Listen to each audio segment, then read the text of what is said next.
and welcome to Crutchfield Live, everybody. We are back. It is Thursday, August 11th, and it's going to be a good show today. I've got several special guests from our tech support crew that have joined me. We're going to get to them here in a minute. But first and foremost, the reason half of you are tuned in, I'm sure, is because hopefully you're excited about our Heos sweepstakes. We are smack dab in the middle, actually more like right at the end of a sweepstakes that we opened up in our last episode. So you could get signed up as early as then, and the sweepstakes ends in 1 hour at 5 p.m. Eastern Time today. The sweepstakes ends. And in case you forgot, the sweepstakes is for Heos products. Heos is a multi-room wireless audio system for your home. You can get powered speakers, sound bars, and other gear to connect to your existing electronics. You control it all from an app on your phone and play music in any room of your house. Different songs, different volumes. You can have many, many zones of music. And to do that, you need a lot of Heos products. And if you happen to be a winner of the sweepstakes, you can get a lot of Heos products, because the two winners we will be announcing later today will win $2,000 shopping sprees for Heos products. Hey, Chris, turn your phone off if you don't mind. That's my client. Yeah, maybe you can exit out of that so we don't hear that. Sorry about it. Right on. All right, cool. And so we're going to announce two winners for Heos products. $2,000 sweepstakes are what the winners will get. And just a reminder for how to get entered. If you haven't already entered at all, now's the time to do it. What I would recommend you do is you just Google Crutchfield Sweepstakes. Go in the comments. And there will be, of course, a link in the comments coming at you now. When you find Crutchfield Sweepstakes, this page right here, you will see that we are in the middle of a live giveaway. Here's all the details. Enter to win a Heos shopping spree. There's some Heos products. And here's, of course, how to enter. And it's pretty straightforward. Put in your email address like I'm doing here. And type in your name like I'm doing here. And then you, of course, have to agree to the rules. Once you have done that, click enter. And I'm telling you to do this because I'm about to reveal a code word. Today is the day we are giving out the code word for the sweepstakes. Here's how the code word works. If you enter the code word on this second screen of this website, you can get an extra 25 entries into the sweepstakes. You can see here there's other ways to get more entries into the sweepstakes by sharing it out on Facebook and other social media platforms. So you do all that stuff, enter this code word I'm about to tell you, and get an extra 25 entries. The code word is Heos built in. Now that's all one word, and it's all you can see on the screen. Type that in to the code word section right here. Bonus code word, type it in just like this. HEOSBUILTIN. All lowercase, all one word. Apparently I didn't click in the right place. There we go. Heos built in. Just like that, and click submit, and voila, you now have 26 chances to win one of the two prizes we're giving away today. We will be closing these sweepstakes at 5 p.m. Eastern Time. It's 4:05 right now. You got 55 minutes to get entered, get the code word in there, and we will close the sweepstakes, pick the winners behind the scenes. We have somebody doing that. They will send me the names, and we will read them live here on the air. So that's what's going on. That's the big news for today. Heos Sweepstakes is in full swing. So go get entered. Next up, we've got a bunch of people making comments already. What do we got here? Coming in from Facebook, Gregory, Russ, Kevin, Anthony, Peter, Kevin, and Douglas all say hi on Facebook.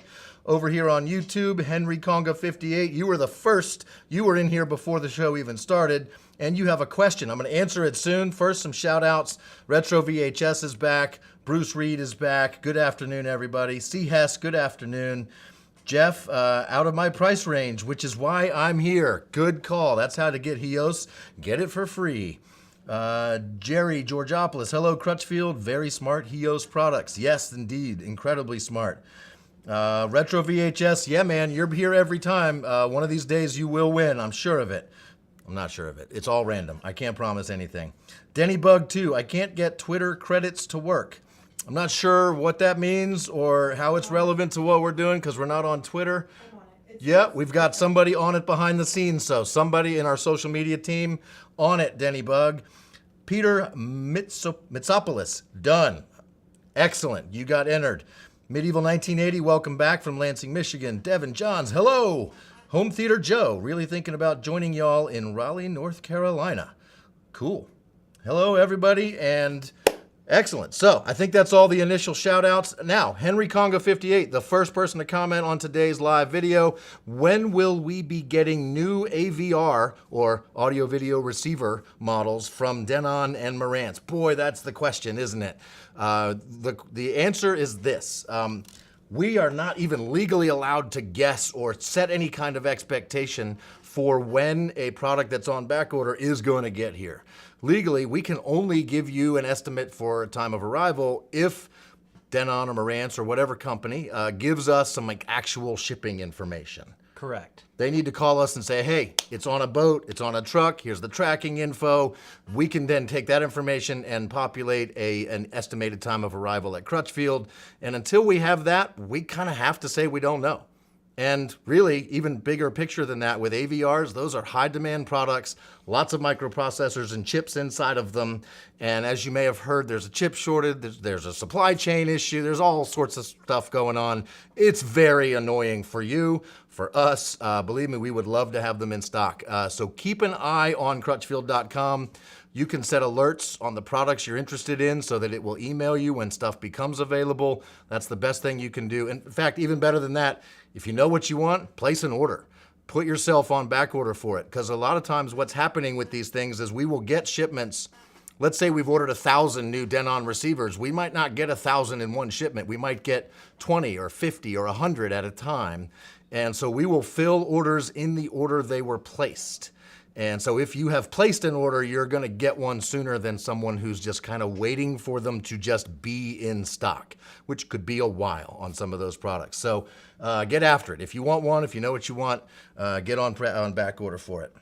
And is it true we don't even actually charge them until it ships? That is absolutely true. We don't charge your credit card until the order actually ships. You can cancel it at any time if you found it elsewhere or anything like that. We've got your back on that.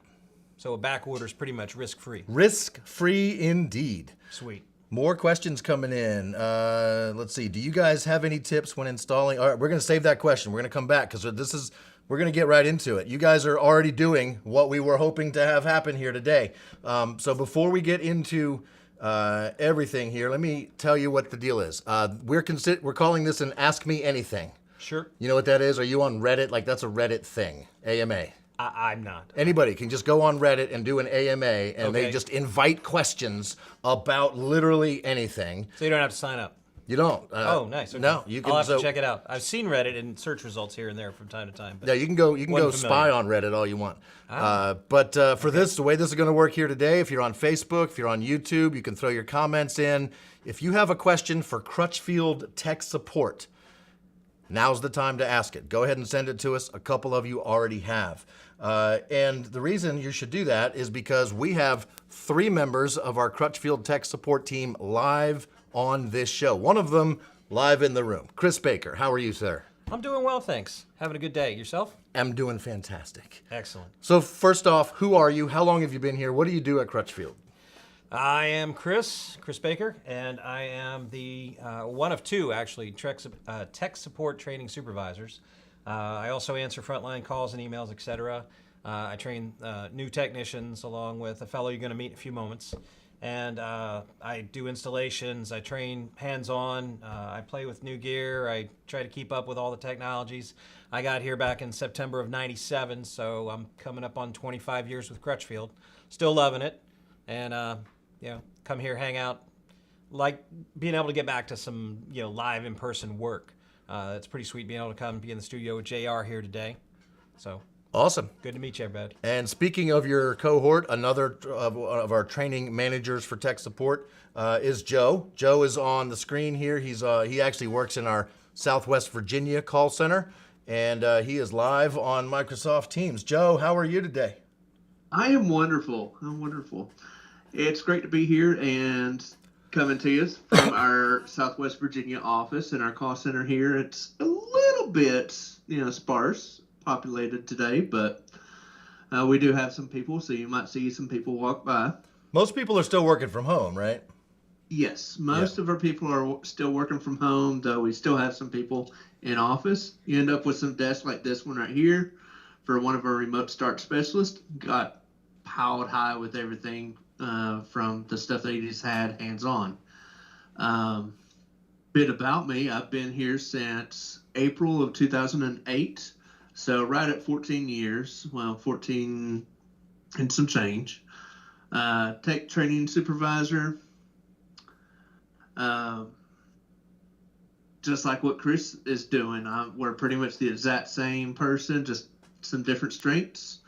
So you guys train the new tech advisors. You also take actual calls from customers, and you do a lot of other trainings on the side, right? You keep ongoing training for tech, as well as you guys go to trainings yourself to keep yourselves up to date on things. Is that about right? Correct. We did a lot of that today, actually. Nice. Did a vendor training today. I've gotten some gear in some hands of some techs today, and it's been a fun day already. So this is just more fun for it. And Glad to hear what our people on YouTube and Facebook have to ask for us. Nice. There's questions coming in. I'll get to them here in a second. We have a third guy here. Who's this? Shay Jacobson. What's going on today? Oh, not much. How's everything over there? You know, we're having a beautiful day here in Charlottesville. You are looking like you're not in any of our call centers. You're working from home today. Is that true? I am. I always work from home. So Got I'm it. about 2 hours away from the nearest office. So, yeah. Yep, that makes sense. And what do you do when you're working from home? What's your main job here? I am in tech support. I answer all of the tech support calls. Well, not all of them. I obviously have a lot of coworkers that assist me. But, I stand by to answer and help as many people as I can any given day that I work. And how long have you been with Crutchfield, Shay? About 2 years. And what did you do before that? I was a professional installer for over 20 years before I joined Crutchfield. I actually installed my first car stereo when I was 9 years old. I've been an electronics geek and guru my entire life. So Sweet. So safe to say that hands-on experience of 20 years of installing served you well in serving our customers? absolutely, no question about it. Yep. Glad to hear it. Are you ready? I'm going to go look through the list and see what kind of questions we're getting. Let's get right into this here. I'm going to have to scroll up already just to see what we've got here. So, there's a lot of stuff going on here. Really thinking about y'all in Raleigh. Good. All right, here we go. Do you guys have any tips when installing a subwoofer control knob? Right, a lot of powered subs, sub amplifiers. They have usually a phone jack cord, 15, 16 feet from the sub amplifier all the way to the driver's seat, and it's a knob. It's a bass knob, so you can jack the bass up, you can turn it down, you can adjust it per song. What are your tips when installing a bass knob? Who wants to take this one? I can take it. Shay's got it. All right. So a couple ways you can go about installing a bass knob here. So I've done, obviously they usually come with some screws or Velcro of some kind to mount the knob wherever your location is that you'd like to go. More custom way to do it is sometimes you can actually pop the knob apart and just drill a hole for the knob to stick through, and so you can make it look more like a custom look, or like JL Audio's knobs and some of Kenwood's knobs are actually just the knob itself, so you can just make it look very custom, put it wherever you want, drill a little hole in your dash, and make it look really, really spectacular. Probably the elephant in the room with this is the how do I run the wire from the amp to the knob, which is something that we get a lot every single day. There's many ways that you can do it. We carry some products like the wire, or the wire worm, I believe we call it. I actually have one right here. It is just a piece of plastic that you can tape You just take some electrical tape and tape your wire to it, and then you can it's just hard plastic, and you just shove it underneath the carpet and run it along up towards your location. That's one way of doing it. There's also other tools like this. It's just a little grabbing tool that helps you fish to wiring through the car and stuff. You can run the wiring down the sill panel. They almost always give you 17 feet or so of wire, so usually there's not a length issue at all. It just needs to kind of be ran along to wherever your desired location for that knob is. And most of those base knobs come with some sort of hardware or housing that's kind of designed to be mounted somewhere, right? Yeah. Yes, absolutely. Absolutely. Very good. We've got a ton of questions. I'm going to go over to Facebook now, and this one's more home product geared. Let's see. Martin asks, question, I'm a stereo 2.2 guy. Should I set preamp mains and sub crossovers to 80 hertz? I take that to mean he's a home stereo guy. Got a pair of speakers and 2 subwoofers. And where should that crossover point be that sends the bass to the woofers and the highs to the main speakers? What would you say to someone that called and asked that question? Personally, I love it. 80 hertz is a great point on a scientific level because everything below that is actually omnidirectional. The human ear has a hard time detecting where that sound is coming from. So you end up feeling it so much better. Hearing it, it blends in so much better with it set to around 80. Now you can experiment with that, play it a little bit lower, try it a little bit higher, see what sounds best to you, because at the end of the day, you are the person that's listening to it. Your enjoyment is what matters most, of course, but 80 hertz is my go-to spot where I started out at. I'm with Joe. Yeah, I'm 100% with Joe. Absolutely. I start at 80, and depending upon the size of the drivers in the big cabinet, right, depending on if you've got, bookshelves or towers or what your particular speakers are, sometimes, they're not great at the lower end. And the subwoofer amplifiers, the powered subs, take the load off your amplifier because the first 2 octaves of sound take the most energy to reproduce. In fact, the first 2 octaves of sound take just as much energy or power, watts, to reproduce faithfully as everything else above them in the audio spectrum. So from 80 to 20,000 takes about the same amount of energy as 20 to 80. So, and vocals, generally you don't want that coming out of the sub, so vocals drop off at about 110 for any human, so you don't really hear that down at that level. So I experiment with the speakers and go anywhere from 80 to 110 roughly for the cutoffs when I'm setting something like that up. The questions are coming in fast and furious, guys. Okay. And a lot of these I think we can answer pretty easily. Cool. Judson on Facebook says, how can I run 2 Polk HTS 10-inch subs with a Denon AVR X1700H receiver? Now, if I had to guess, I would say the question is being generated because that receiver probably only has 1 subwoofer preamp output. Judson wants to hook up 2 powered subs, specifically the Polk HTS 10s. So, how do you do that? Now, I'll start because I see you all looking stuff up on your computers. Excellent. What was the receiver again? I'm sorry, I didn't catch all that. Good. Yeah, I got you. The Denon AVR X1700H. All right. So, can you just put a Y adapter on that 1 preamp output for a sub and hook up 2 sub cables, 1 to each subwoofer? Is there any problem doing that, or is that recommended or not recommended? What do you got, guys? There's no problem doing that. You can use a Y-cord splitter. Depends upon the particular subwoofers that you've got with it. Which subs did he say he has? The Polk HTS 10s. HTS 10s? Actually, that's AVR, or the X1700. It actually has 2 subwoofer outputs, so there's no problem at all with each one being fed to its own subwoofer outputs. That receiver will be able to handle that just fine. Just try running through the auto calibration. It'll check everything out with the acoustics of the room and calibrate everything accordingly for the timing to get the timing right. Excellent. So it actually has 2 sub outs. So the answer is simple. Get 2 sub cables, 1 for each sub, hook them up, and then run your auto calibration. Right. Yeah. Beautiful. We're going to keep it on Facebook and home stuff for a second. Scott asks, what is the best way to send a signal to the Klipsch the 5s? These are powered stereo bookshelf speakers.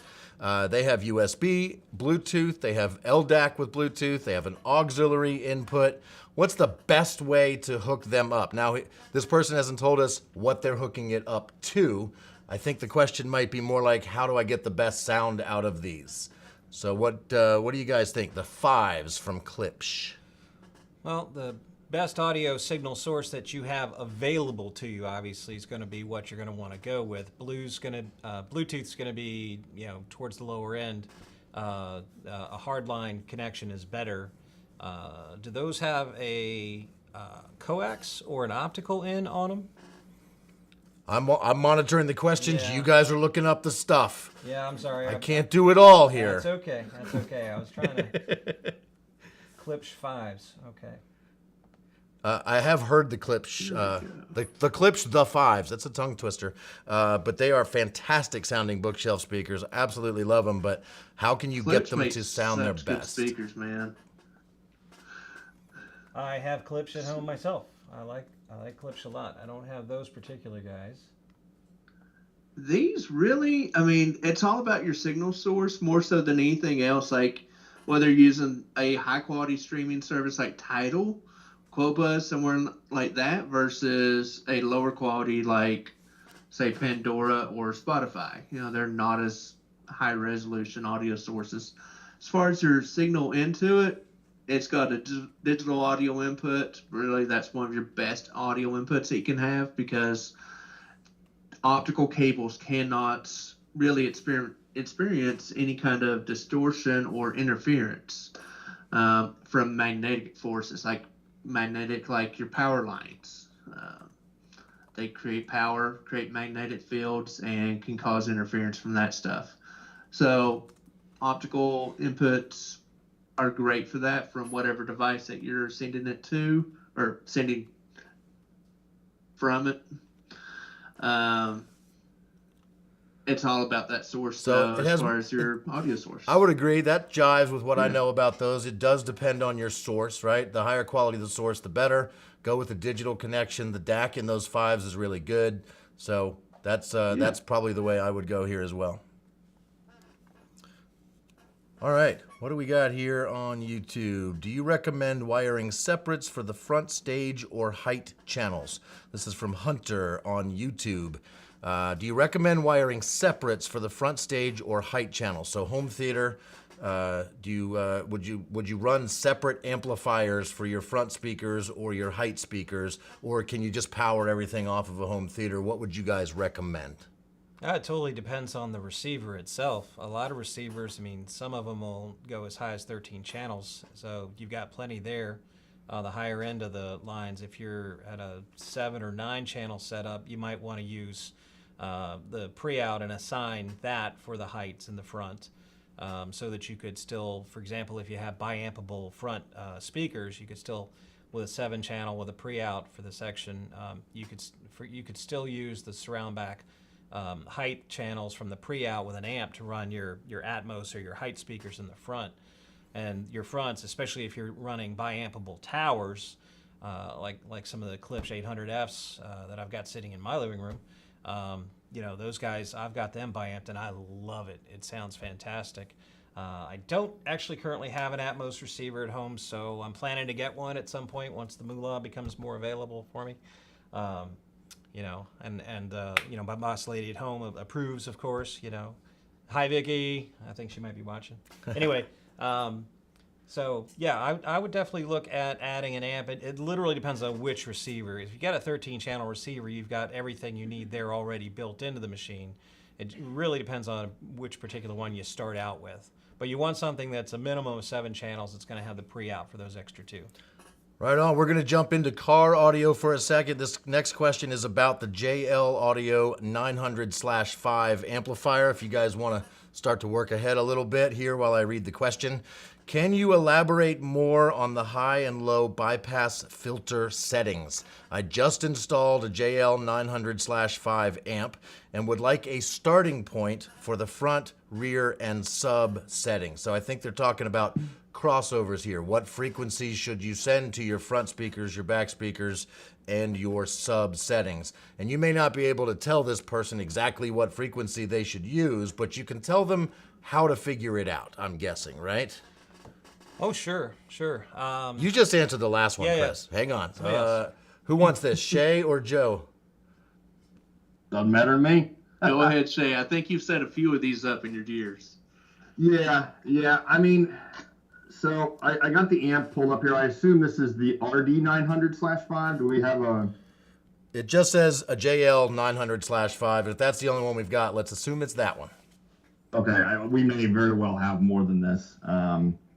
So as far as the high pass filters, you know, and setting up all that stuff, I mean, you know, it's going to depend on whether or not you're running a subwoofer or not. Do we know if we're running a subwoofer on this? Let's assume we are, right? This person's asking for a starting point for front, rear, and sub crossover settings on Perfect. On a 5-channel amp.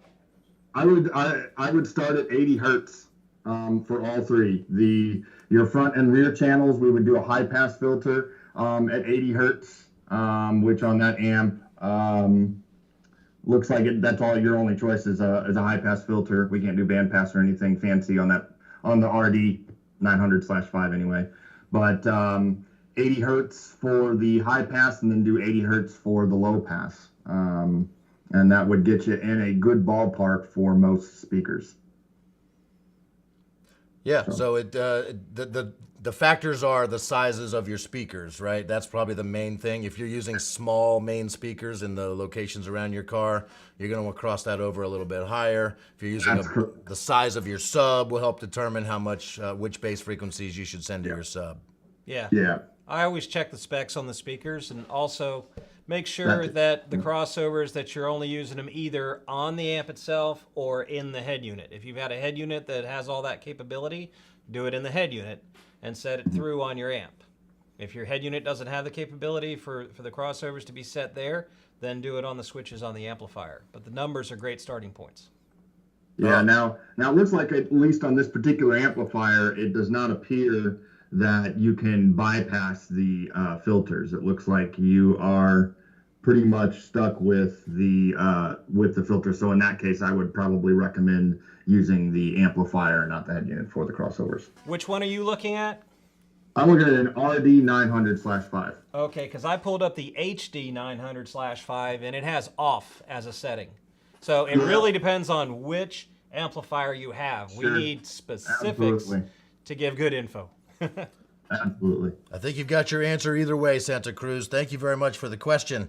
I love this one from YouTube. Town Scott says, why does the U.S. have 3-prong plugs that cause grounding loops versus other countries that have stayed with 2-prong? So we're talking AC power cables for home gear that plug into the wall, or better yet, a line conditioner. Why do we use 3-prong versus other countries that use 2-prong? Do you guys have any thoughts on this?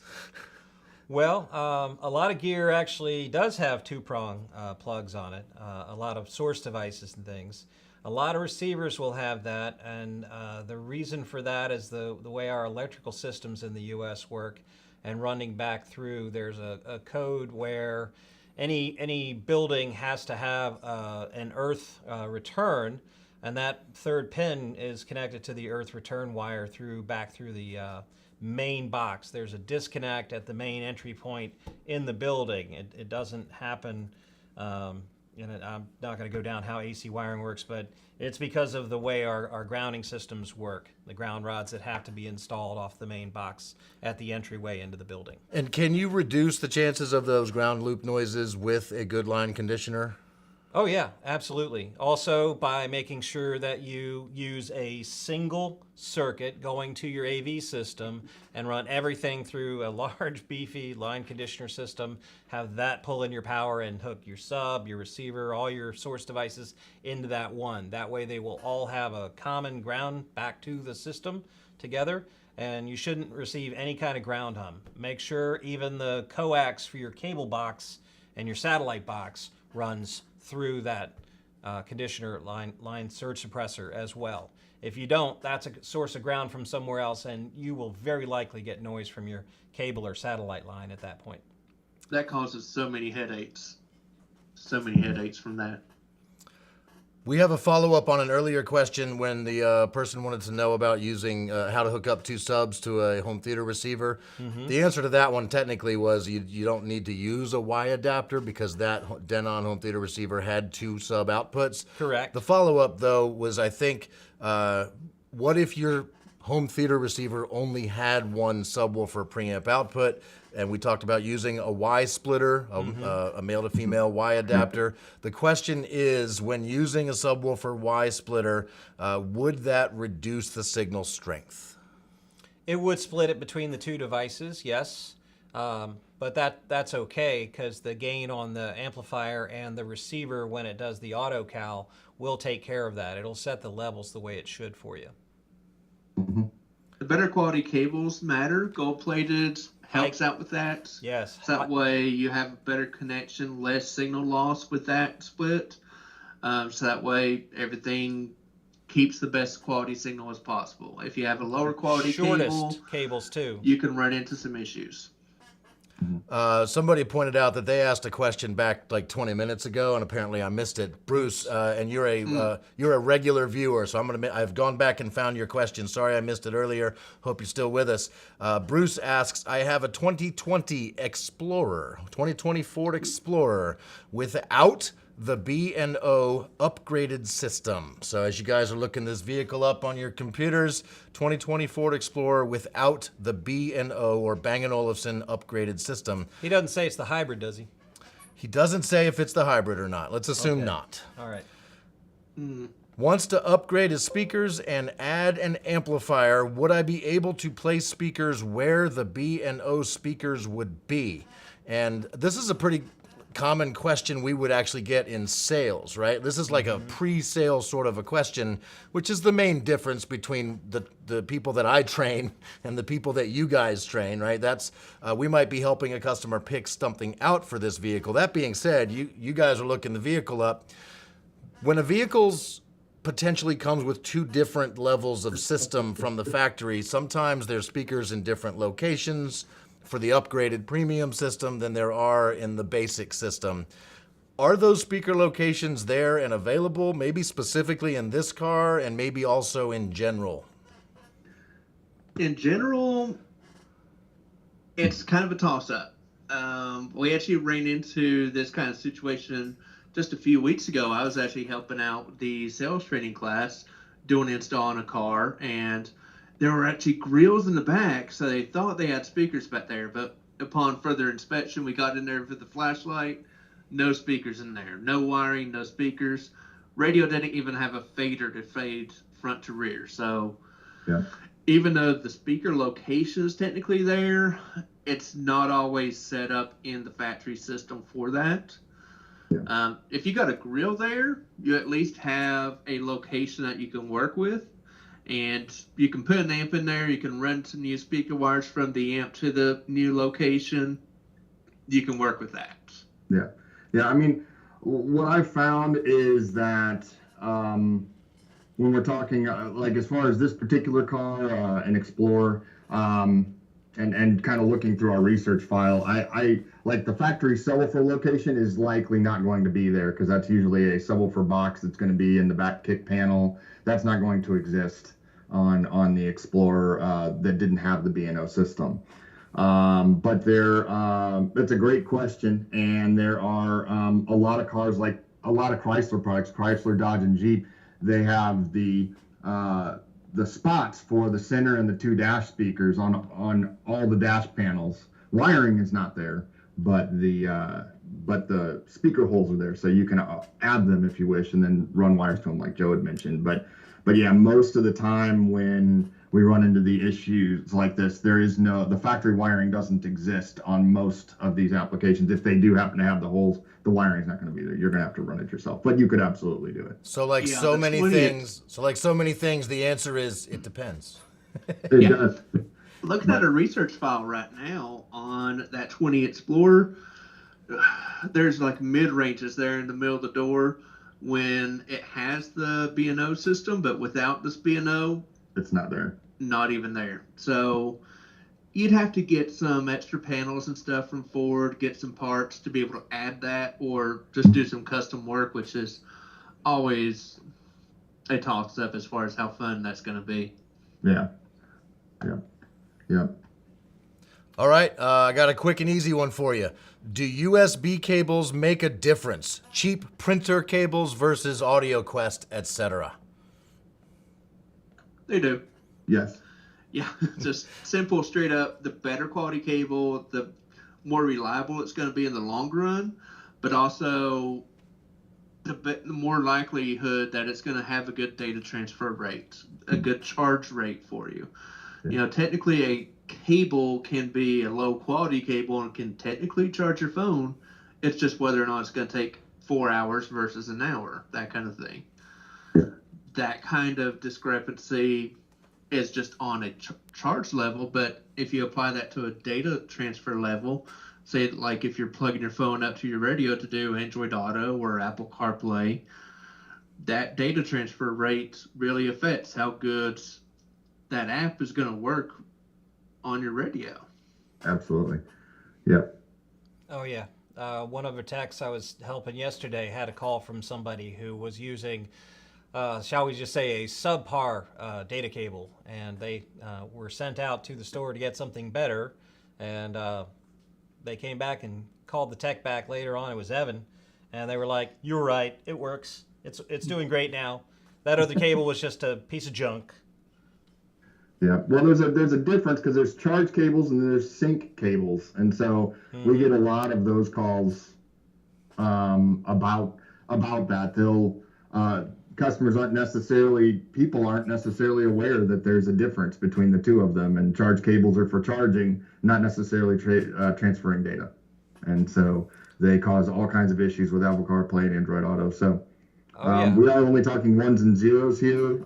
It's not the same as in the older days when we're talking about analog cables. They actually affected the sound quality. That's not what we're seeing with USB. It's a digital transfer, so it's not going to affect sound quality and make it better or worse. It's either going to work or it's not, and that's kind of where you get it. All right, you guys ready for an in-depth one for a car here? This is about a 2018 Dodge or Ram 1500 crew cab with the factory 8.4 Uconnect. All right, get this vehicle pulled up, guys, because this is a complex one here. 18, it was a Ram what? 18 Ram what? 1500 crew cab with the factory 8. I'm guessing that's the 8-inch LCD screen. And Uconnect. You got what you need to pull the vehicle up?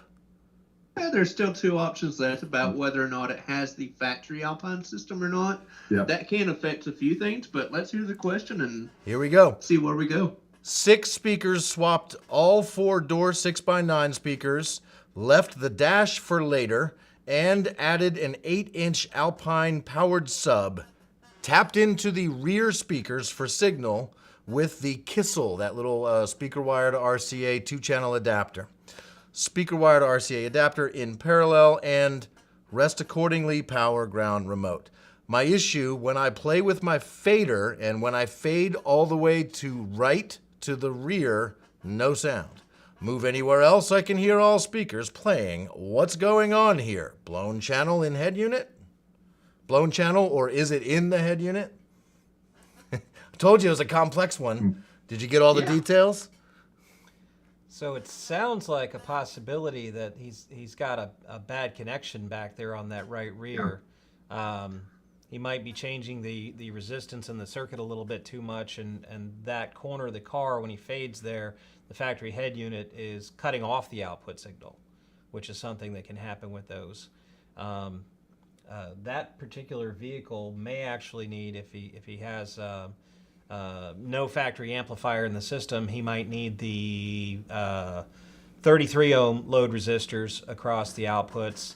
If he's got the factory amplified system, he has to go after the factory amp, and he needs to use the 47 ohm load resistors on the outputs there. I also wonder about how he tapped in using the Kissels. The Kissels are basically speaker wire to an RCA adapter. So you are actually having to make a connection into speaker wire in the car. How you make that connection matters. It's possible that it could just be a loose connection, maybe on that channel, on one or both of the wires. You want to make sure to either be doing what we call military splice or using a posi tap. Using things like Scotch locks or T-taps are not actually that effective. They don't do a good enough job biting into the wire and providing a reliable connection. So I would redo that connection first myself. That's where I would start. You guys, before we even went live today, you guys were talking about T-taps and how you don't think that they're a great way to tap into wires. Now, what we often, as advisors in pre-sale, we will talk about using a posi tap, which is a product we sell that is made to tap into wires. That's different from the T-taps you guys are talking about, right? Definitely, it's a different creature. Shay, you want to take that one? Yeah, so a T-tap is basically like, essentially you put your two wires into this contraption. You don't strip them or anything, and then you just push down on like a blade. It's like a little metal thing, and then it's supposedly pierces both wires, and then it's like a little suitcase, and it like snaps closed. That's a T-tap. A Scotch lock has a similar type of thing, but it's for like spade connectors and stuff that can plug in. But posi taps have like a little needle that actually goes through, and as you screw it down, a needle actually pierces the wire, and it does a much better job than a T-tap. I've seen T-taps where they actually, because the T-taps come in several different sizes, as do our posi taps. If you use the wrong size T-tap, it sometimes will actually sever a wire rather than tapping into it, which I actually dealt with an issue before. Backup camera guy the other day. The camera guy from the other day, it actually severed a wire to his reverse light, and so his reverse light stopped working. So it's one of those things where we just don't recommend them. As a matter of fact, I've been an MECP certified tech for decades now at this point, and there's like 4 or 5 pages of the book of the study guide that talks about not using T-taps because it's just they're poor, they don't they work pound well. it. Yeah, they're just it's They're not, a headache. They're a headache. Yeah, they're not reliable. So yeah. I want to pause for just a second to remind everybody we've got about 15-ish minutes left until the Denon Heos sweepstakes comes to an end at 5 p.m. There is a code word. It's on your screen now. Google Crutchfield Sweepstakes, pull up the live sweepstakes page, get entered to win. The sweepstakes ends at 5 p.m. We will randomly draw the winners and announce those in 15 or so minutes after we close the sweepstakes right here live in this show. It's not too late to get entered. Do it now. Also, there's probably more questions going on here than we will be able to answer, and I apologize ahead of time if we can't answer them all. We're going to try, though. But next question. You guys ready? Speed round. Yeah. Gregory on Facebook asks, every time I turn off my home stereo equalizer, there is a loud screech that goes through the speakers. How can I get this noise to stop? Ooh. Okay. External equalizer, built-in equalizer. If it's an external equalizer, it sounds like that unit might actually be defective. If it's internal equalization, that's a very odd thing to have happen. So I got to believe he's talking about an external equalizer on his setup. I'd have to see his entire setup, but it sounds like we were talking about a little while ago with grounds and the power plugs, it sounds like he's got some bad grounding connections where the audio cables, the RCA cables, are possibly kind of either a little on the cheap side maybe, or just they're opened up too much. The negatives, the grounds on the outside, the shields for the cable, are not fitting as tightly to each of the pieces as they should, going between the in-out loop of the receiver and the equalizer. That's the other thing. Does the receiver actually have a true in-out loop, or has he got it MacGyvered in some way? Because not a lot of gear these days comes with an in-out loop for an equalizer. So I'd have to see the whole thing, but it sounds like bad grounds or a defective EQ.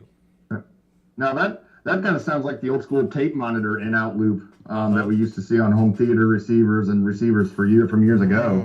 That he would use. But I would also recommend turning off the amplifier and or receiver before turning off any of the sources within it. So that will prevent that from occurring to begin with. Generally speaking, if you have EQs and other source gear down the line, you would want to turn off the amplifier first and then everything else after that. Well, that can be incredibly important. I set up a PA system for my band all the time. I've worked in a couple clubs where they've got elaborate systems, and there is absolutely a very specific order in which you turn all that stuff on and in which you turn all that stuff back off. And the last thing you turn on is the amplifier, the thing that actually sends signal to your speakers, which eliminates the possibility that any of the other stuff, turning it on and off, could send a pop through the system.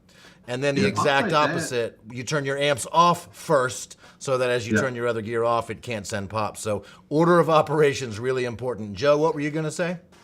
Pops like that can also be kind of dangerous for your gear, especially can damage your speakers and stuff. On a once in a while thing, you're not risking a lot. But if it's a every time thing, you're kind of playing the lottery there every time about whether or not it's actually going to damage something or not.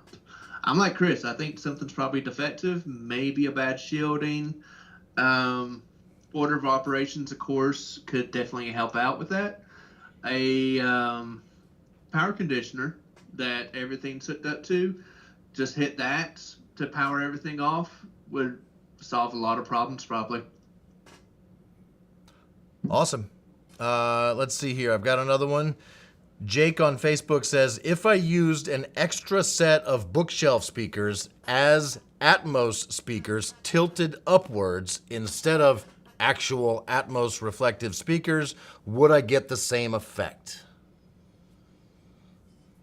Similar. Not exactly the same effect, no.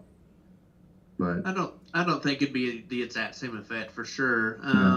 Because bookshelf speakers are made to disperse sound throughout the room, whereas Atmos speakers are specifically designed for that reflection. They're designed to broadcast it up in a narrow area and then to reflect that back down. So also, I don't think it's going to be the same. Make sure they're not ported. If the speakers are vented, no way you could do that. No way. If they're sealed and relatively small and you can find a good, clean, safe way to mount them that you're happy with physically putting them in that location, you could give it a shot. Run your auto EQ for Odyssey or whichever receiver system you've got, and then see how you feel about it. It won't hurt to experiment. Yeah, definitely doesn't hurt. I have actually done a similar thing in my home office. I have a home theater. I have two of the little Bose speakers that from the one of the Acoustim-S systems, and I shot them up to the ceiling. The big thing that you're going to see is that because of the reflection, when you run through your auto mic setup, it's going to detect that the speakers are out of phase, that they're hooked up backwards. So it'll give you at least my Yamaha receiver gave me a warning that they were out of phase, and I just, even though they were in phase, because they reflected off the wall, it took them out of phase. And so I just flipped the speaker wires the opposite direction, positive, negative, negative, positive, and then reran the setup, and it worked beautifully. So it can work. It's not going to be exactly what they had in mind, as far as the movie directors and the sound, when they built their movies. That's not exactly what they had in mind, but could it work in a pinch? Sure, under certain circumstances. So. Yeah. All right, on YouTube, Parsa de Zebra says, which is better, running the remote wire with the power wires or the signal cables or the RCA cables? So car amplifier installation, you have a blue wire that needs to turn the amp on and off. This person clearly probably understands that your power wires should not be run next to your RCA signal wires. You don't want that noise jumping into your music. What about the remote wire? Remote wire is going to be very low current, so it generates a very small, very, very small electric field. The human ear is not going to detect that kind of noise coming in on the RCA lines, so I'll run it next to my RCAs. I usually stretch them out together, tape them up once in a while to prep everything together and just run it with my RCAs. There's no sense in running through that extra trouble unless you're aiming to be as pure as possible with your audio signal coming back to your amps. Yeah, it's very rare. I out of the thousands of systems that I've built through the years, it's very rare that remote wire will actually feed in, like Joe said. So, yeah, that's absolutely. I mean, like you said, if you absolutely want to do it, and keep them separate, you can. But the chances of that, I mean, you have to have some pretty poorly made RCAs, I think, to get that over there. So, yeah. Yeah, if your RCAs are picking up noise off a remote turn-on lead, you have the wrong RCAs in your system. Yeah.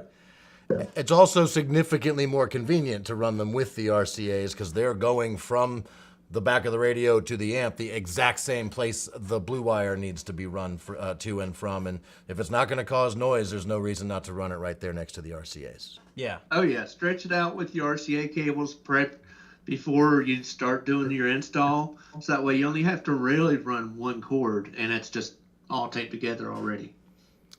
Darren on Facebook asks, replacing factory car components with aftermarket components. So we're talking about speakers here, a component speaker system where you have a separate woofer, usually lower in the door, and then a tweeter mounted up higher.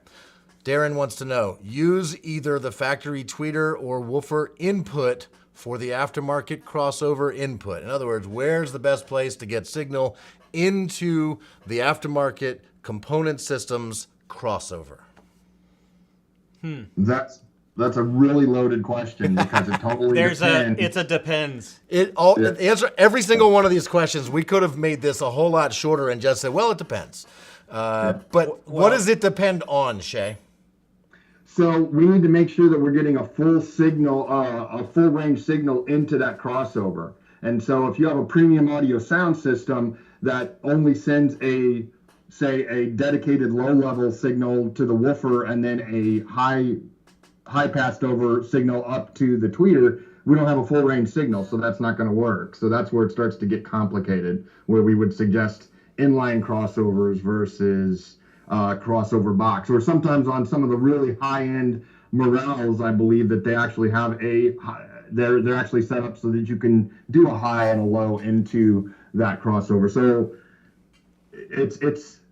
you can also buy things that will combine a summing device, which we sell, a summing device where it'll sum the high and low signal, put them together so you can run them into that crossover as a full range signal. But that's really what we need to make sure is that we're getting a full range signal into that crossover, which is, depending upon what vehicle it is what dictates that particular. Darren, I would recommend. hold on, I'm going to just speak back to Darren. If Darren on Facebook is still watching, if you want to tell us exactly what vehicle you're dealing with and what speakers, if you've already purchased them, that you're trying to install, we'll look it up. We'll figure it out right here on the live.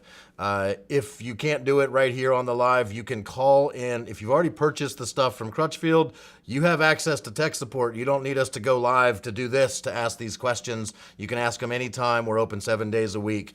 If you haven't bought the stuff yet and you're trying to figure out what is going to work with your car, that's where my department comes in. Call an advisor. Yeah, the sales advisors are trained to be able to figure this type of question out in each individual car. If they can't figure it out, you know who they're going to call? These guys. They have access to the tech support before the sale as well. One way or another, we'll help you get those component speakers installed, because that is super common. So many cars come with separate tweeters and there's woofers. like 3 or 4 different possible scenarios, and it really does come down to specifically what car and specifically what speakers, and are you adding an amp?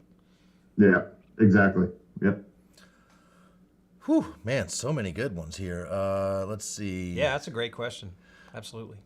Mitchell Reese on YouTube says, will an upgraded Ethernet cable running from a mesh satellite to a streamer make a difference? So I think that there's layers to this question, right? So wow. You have your modem, then presumably this person has a mesh network router system set up. So not there by the modem, but in another room of the house where they've got a satellite mesh. It's part of that mesh network. My Eros do that. So mine too. And do you an upgraded Ethernet cable going from that satellite mesh router to a device that streams. presumably audio or video, either way. Will an upgraded Ethernet cable make a difference? And I think even deeper, will a wired connection to a satellite mesh router be better than a wireless connection? And go! I think I'll take this one. So go, Joe. Yes, wired connection to your router is best. The way wireless works is it's one device at a time, very rapidly. So with wired, it's just constant communication back and forth, no matter what other devices on the network are doing. So wired connection to your router is best, no matter what the device is, whether it's a network streamer, whether it's your TV, your Xbox, whatever. Better connection for sure, especially anything that you're going to be doing heavy.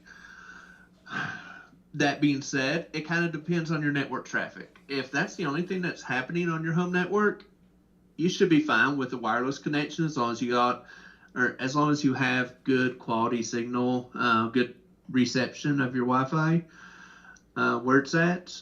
But if you've got, say, kids, you got one kid watching TV, one kid playing games, got someone else watching YouTube videos on their phone, that's a lot of network traffic on Wi-Fi that can bog the Wi-Fi down.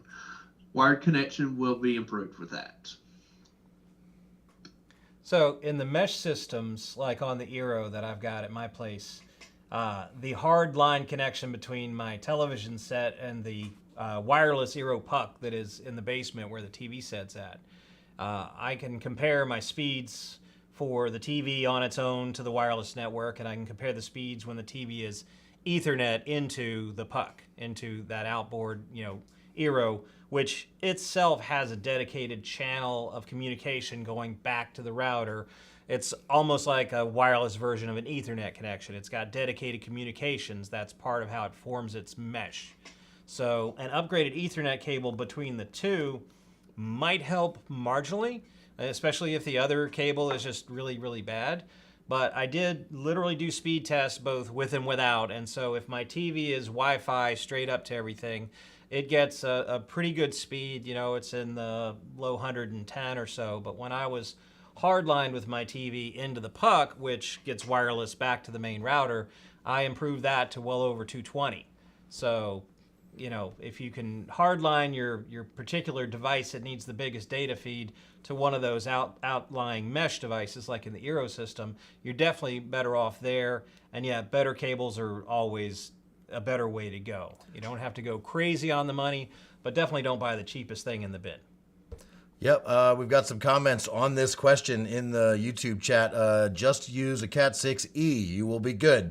Let's see, Medieval 1980 says, definitely wired connections will always be best, generally speaking. Mitchell Reese, the person who asked the question, is back with, my mesh network system is a Netgear Orbi 750.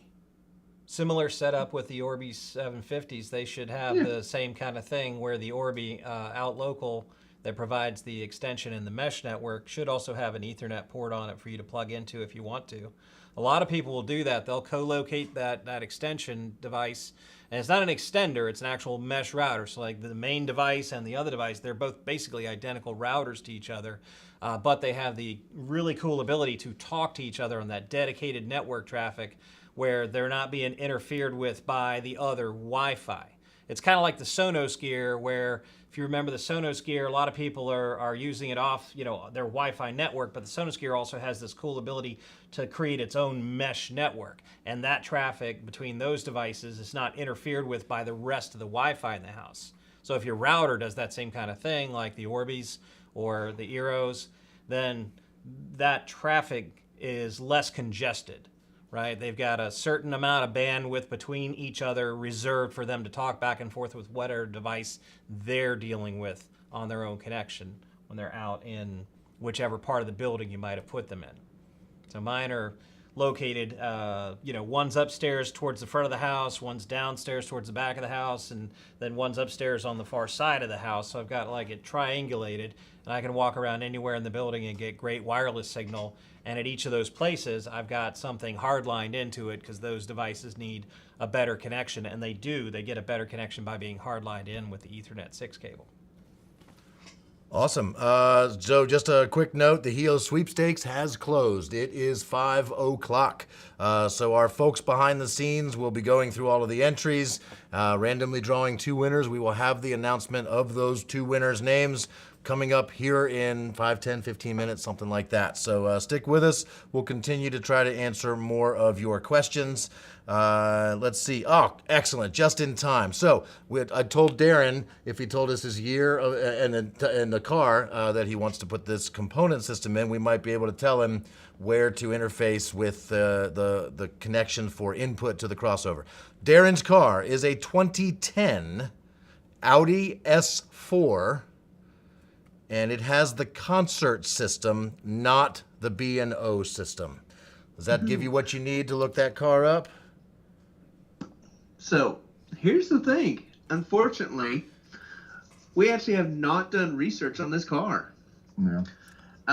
Over the years, there's so many cars that have come out and hit the market and everything.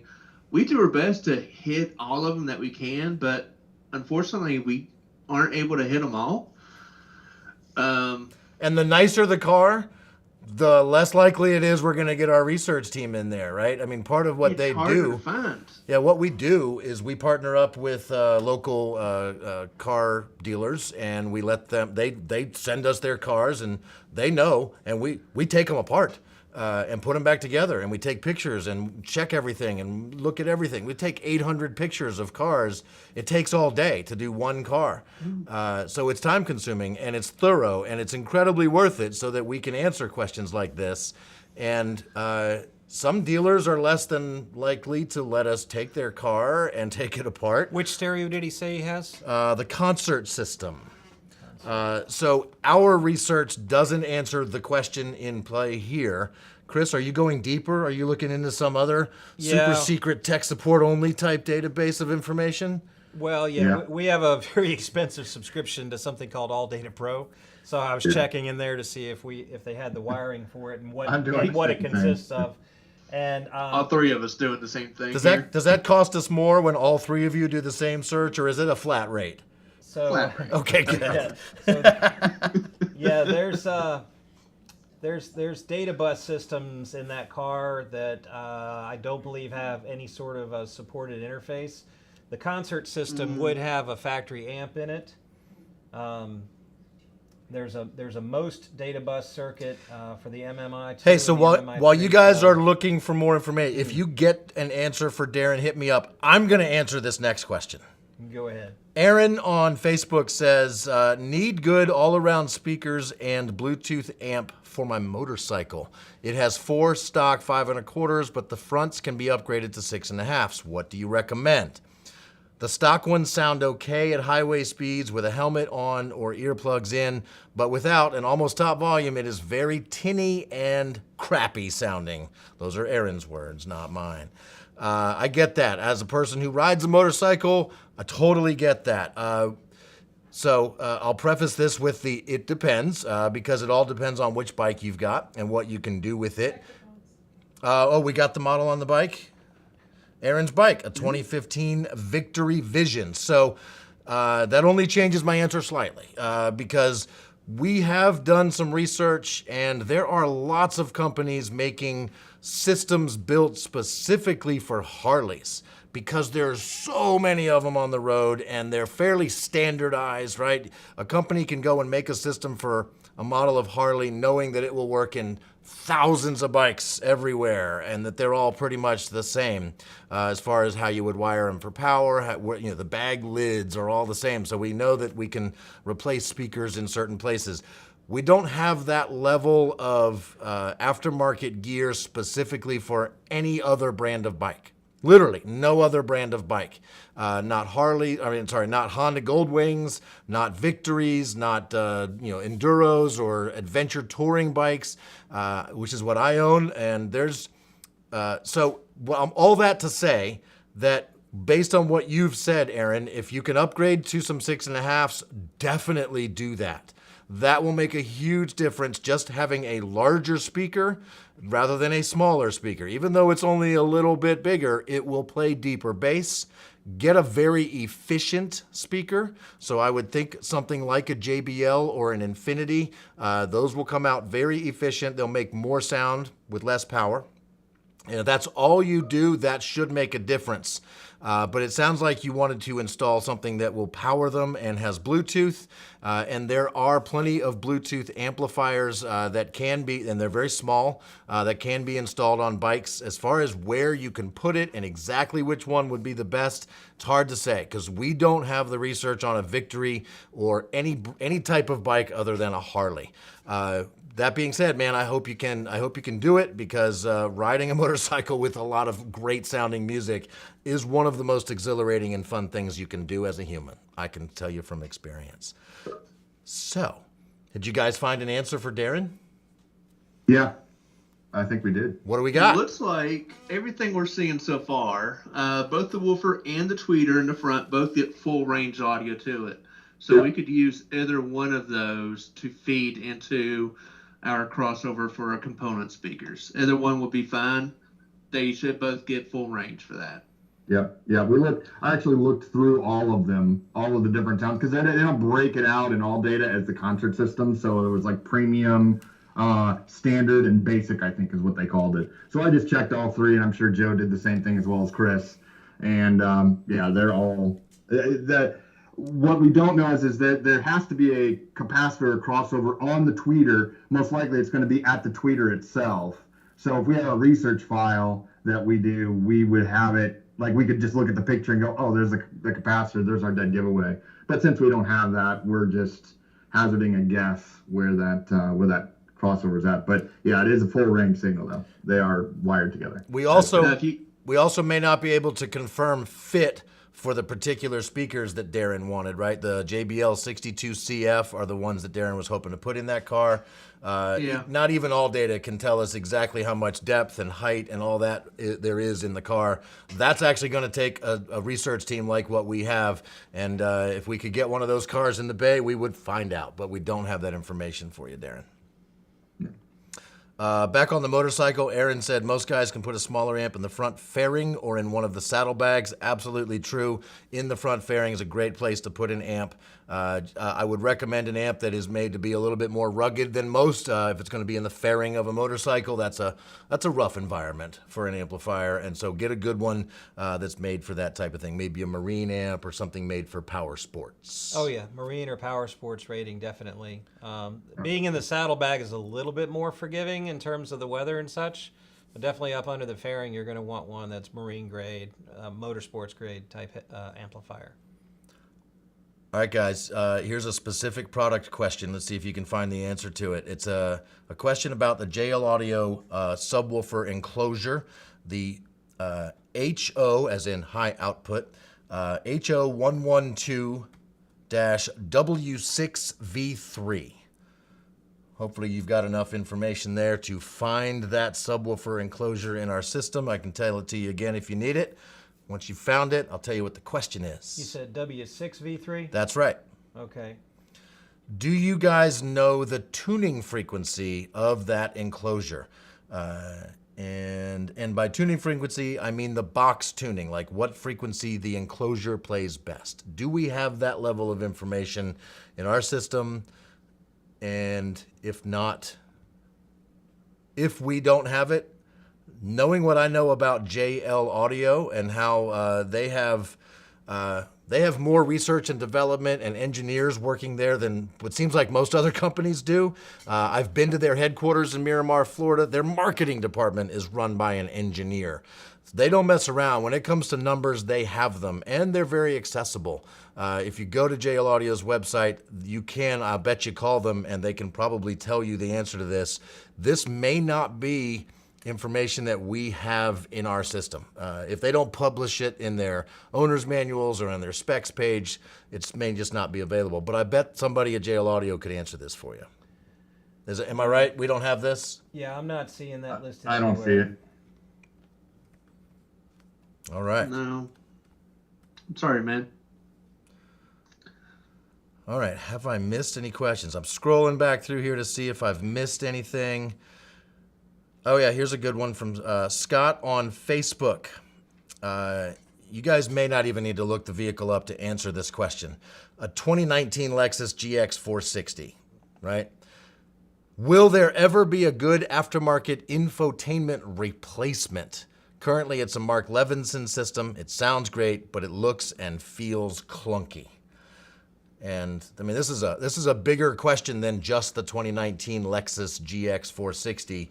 Lots of cars are coming with these large touchscreens, large integrated dashes, where it's the infotainment system is, the inner workings of the car, all controlled by the same control panel that you turn your volume of your song up on, right? And you choose which song you're playing and all of that. And in some cars, they're very replaceable. In other cars, not so much. What are you guys finding on this Lexus first and foremost? GS 460 with Mark Levinson. That's right. Yeah. Looks like we don't recommend replacement of the radio at this time because of the dash configuration, safety issues, or electrical compatibility, unfortunately. So if you had to now this is not tech support's normal, right, question. If you had to hazard a guess, what are the chances there's going to be one? Or is this one of those cars where that may never become possible? It's one of those things where we don't know. We don't know what's in development with our vendors out there. Some of them, like iData with ADS, they make some interfaces that can retain that kind of stuff with special radios that are iData compatible, but not all of them are. So we don't know what's in development on their end for those things. Yeah. Now, something that I can tell you generally is you might be able to, because looking at the dash configuration that we have in our research file here, it looks like a fairly standard size screen, and it looks like we have some depth behind it possibly. So could it possibly be done? Sure. And realistically, most likely it's got a standard depth radio. I'm looking at the back of it now. Some shop would probably, if nobody ever comes out with a kit for this, there are plenty of shops out there that will custom make you stuff for your vehicle. And obviously they're going to want to do the whole installation. It's not, they're there to make the money, so when you go custom, but you can almost always find a shop that's willing to do something. It's going to be expensive, and is it possible? Absolutely. Is it something that the average do-it-yourselfer can do? Not really, unfortunately. Not until somebody comes out with some parts for it. And I've found a lot of that depends on the popularity of the vehicle and how easy it's going to be for a company to make a kit and an integration adapter and all of that. If it's really easy, but there's only 10 of these cars in the United States, they're not going to bother with that. Yeah. If it's the most popular car in the world, but it's next to impossible, they're going to work till they figure it out because they know there's going to be lots of people that are going to want that. Yeah. Folks want it. Yep. Yeah. All right, couple quick hitters here, and we're getting close. Pretty soon we're going to have some names of winners for the Heos. We're not there yet, but we're close. I've got a few more questions. Ray on YouTube says, the Sony XS163 ES speakers have a max RMS of 90 watts, but the Sony XM4 ES amp is 100 watts per channel. Is this okay? I read that an amp should not exceed the top RMS of the speakers. I love this question. I love that you guys have to answer this right now. And this can be a very generalized question in addition to this very specific scenario. Can a person power a speaker with an amp that is rated at a higher power rating than the max RMS of whatever speakers they're connecting it to, even if it's just by 10 watts? What's up with that? Okay, so our official recommendations is match the power to the speaker. If you're geeking out and really know what you're doing, you can manipulate the settings on the amplifier so that it doesn't actually ever put out up to its rated power. You can match it, but we don't recommend going there because too many people don't get it right and they burn their speakers out. So we don't want to set you up for failure and blowing your speakers out. but it's technically possible to do that. Yes. Absolutely. Yep. I can If tell you you, have a- I can tell you from the pre-sale side of things, your advisors at Crutchfield are never going to recommend a system that we don't believe works, which means we're not going to ever recommend an amp that is more powerful than the top RMS number on the speakers. At least, and if they do, let me know, because I trained them all not to do that. I'd like to hear it too. We Absolutely. beg you to train them not to. Yes, please. Tech support. These He's guys, doing good. He's doing these a good guys job said, with "JR, that. can you please make sure sales advisors never do this because we don't want customers to have blown speakers unnecessarily." Joe, Yeah. I cut you off there. What were you going to say, buddy? I was going to say, worst case, if we're in a let's make it work situation where customers really stuck with this combination, if they have a digital multimeter, we can do some math and figure out how to set it up using a test tone and set that amp to, even though it's rated to output 110 watts or 100 watts, we can set it and calibrate it to only output what that speaker can handle. So in that way, we can make sure that we're expanding the lifetime of that speaker and getting the most out of it. A couple follow-ups on this, and then we're going to stop right there because the names of our winners are coming at me momentarily. Retro VHS said, nice question. Medieval 1980 said, absolutely. Better than going with too little power. Dan Black says, you still need headroom. Underpowering a speaker is worse than overpowering them. And Medieval 1980 says, and he's absolutely right about this, that's the safe company response, LOL. It definitely is, yes. Please keep in mind, we don't only sell this stuff to people that fully understand this stuff, right? We're looking to help anybody and everybody, including the first-time novice do-it-yourselfer, the 16-year-old kid that just got his car and wants to put a stereo system in. The last thing that person wants is to blow their speakers because they matched it up to a wrong amplifier, right? So we are going to play it safe. Now, if you're a person who absolutely knows what you're doing and you call Crutchfield and say, I want to buy this amp and this speaker, our advisor might say, that's not a good match. And you're free to say, I don't care, I want it anyway, because I know what I'm doing. We're going to sell it to you. We will absolutely sell it to you. We'll put a little note on the order so that tech, when they get the call, they can see that we've told you this wasn't a good match. But if you know what you're doing, you're going to be fine. Right? Ideally, we want you to have your gear working for a very long time. We want you to be happy with your gear. So that's what we're aiming for, is to get you gear that you're going to be happy with for a long time, help you set it up to where it's going to work for a long time. That's what we're here for. Medieval said, he's the one that called that the safe company response. He says, I totally understand. So Yeah. yeah. We're trying to set people up for long-term Success. success and enjoyment of the products. Because if you're calling up 3 days later going, my speakers smell funny, they appear to have a burning odor coming from them, we failed you. They We let don't out wanna the do that. magic smoke. Yeah, they That's let out not the okay. I magic haven't smoke. had that call before. Hey, guess what, Not guys? in the last few hours, anyway. We're going to call it right there. I want to say this was incredible. I had a whole backup plan in case we didn't get any questions, never even have to look at this, right? Thank you, everybody, for asking all these questions. We're going to stop there. If you have more questions for tech support, you're going to have to buy something, and then you'll call them, and they can help you with it. Maybe we'll do this again, though, because clearly people enjoyed this. Now it's time to give away some Heos. 2 winners. Each winner is going to get a $2,000 shopping spree. And those 2 winners are Don H. from Michigan and Michigan City, Indiana, and Ken P. from Los Angeles, California. Woo! Heck yeah, thank you. The confetti cannons work this time. All right. Don H. and Ken P., someone will be in touch with you, and we want to definitely get you hooked up. And you will have total access to contact one of our advisors to get some help picking out your Heos gear. We're super excited. Was it any of you that are watching now? If you're still watching, Don H. or Ken P., hit us up in the messages. You got about 60 seconds before we shut this thing down. But congratulations to you guys. And we will be doing another sweepstakes. We're going to try to just keep doing these on Crutchfield Live.